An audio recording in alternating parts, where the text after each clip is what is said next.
लोकसभेचे कामकाज सुरू असताना विरोधकांकडून गोंधळ. विरोधी पक्षाकडून आज निवडणूक आयोगावर मोर्चा काढला जाणार आहे. त्याआधी विरोधी खासदारांचा लोकसभेत गोंधळ.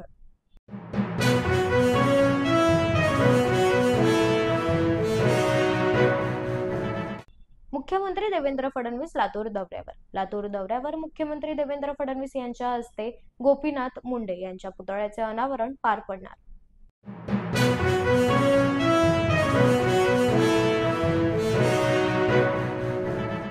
मराठा आरक्षणाच्या मागणीसाठी आंदोलन.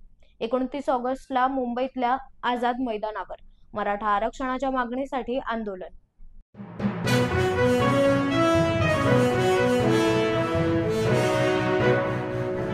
सांगली जिल्ह्यात मोठा पक्षप्रवेश होणार.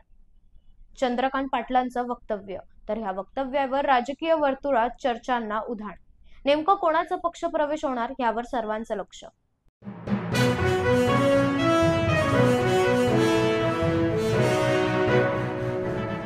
अमोल मिटकरांच्या लोकसभेची जागा निवडणूक आयोगाच्या मदतीने चोरली.